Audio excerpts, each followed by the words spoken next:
I got out of the glass doors, took a left, and I was walking along about to get lunch, and just something hit me in the back of the head. I was like, oh my God. And it was a full cream cheese bagel. John Krasinski looks like the one person in the room who would never make the story weird. He is always the one who makes it weird. From derailing his own press tours to getting roasted by his own marriage and international customs, this is John Krasinski, completely unfiltered. We redid the UK version of The Office, strike one. He was like, oh. I hated that version. You took what we did perfect. And then I said, yeah, and he says, who are you visiting here? I said, my wife, and he says, is she an actress? And I said, yeah. He said, would I know her? And I don't know, man. Her name's Emily Blunt. He goes, you? And I went, yeah, and he goes, you married Emily Blunt. And I go, yeah, and he goes like this. Okay, go, just go. Like the stamp was so hard. I was like, I'm so sorry. Not breaking eye contact, like following you out. John Krasinski has the energy of a man who should never be involved in public chaos, which is exactly why chaos keeps finding him first. You know, there were so many, so you think, crikey, like, which one do we... what fun is this? Oh, God. Why are you mocking my accent? Because it's fake. It's about time we end the charade. It's not fake. I'm from London, England. Charade. I'm from London, England. You can be a real sometimes. A real Come on.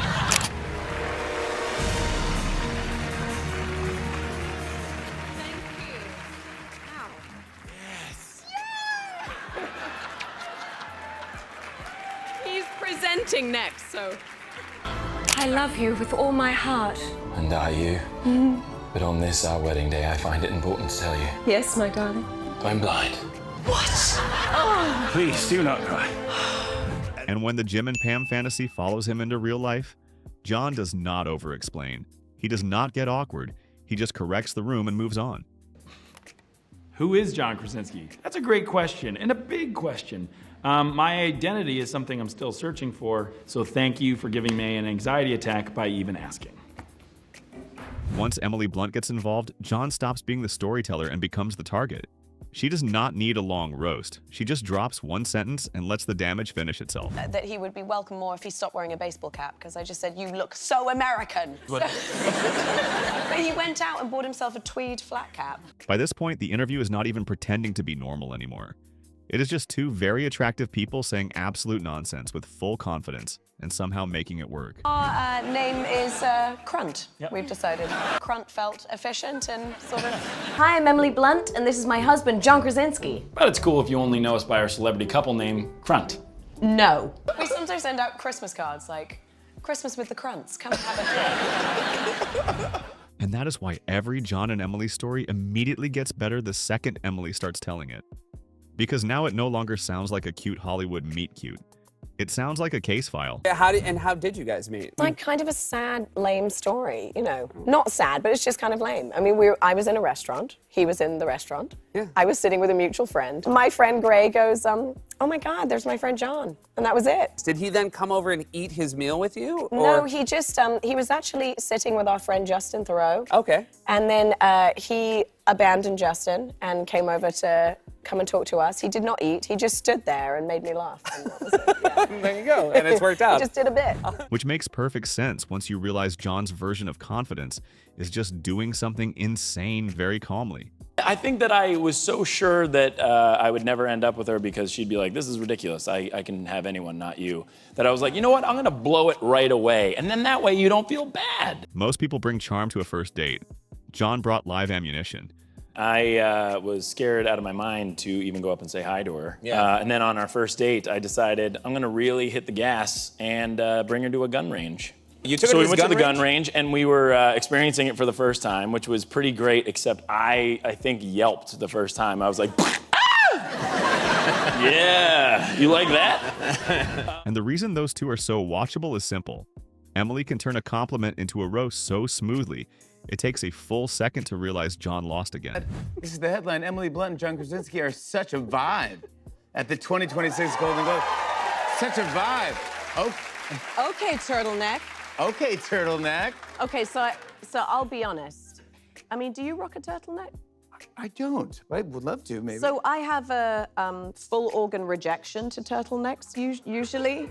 But then when I thought he looked like Michael Caine. He looked so cool. He does look like a young Michael Caine. So cool. He does look cool. 60s vibe. Yeah, but maybe. But normally a man in a turtleneck gives me the ick. You know? Most people would want at least one clean evening to enjoy being named sexiest man alive.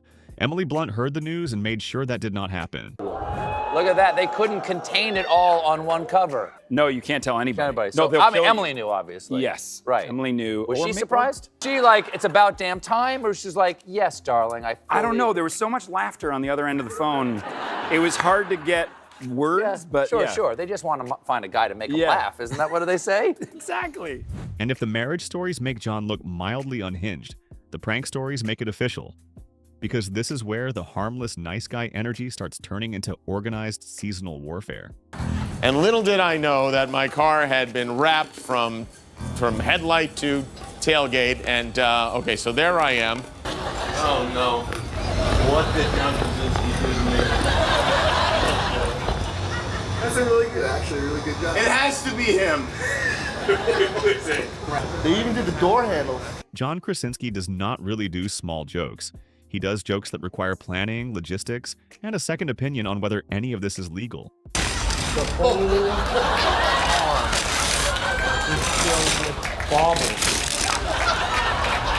have to hand it to you, that is very impressive. You son of a bitch.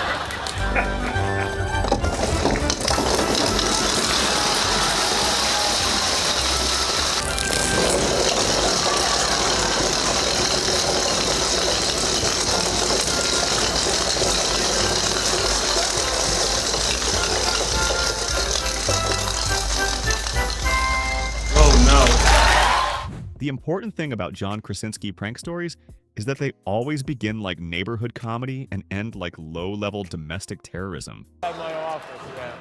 This was in your office. Yeah. Yeah, That's in my bathroom. Yeah.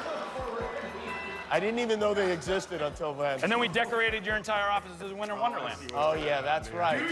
Oh yeah.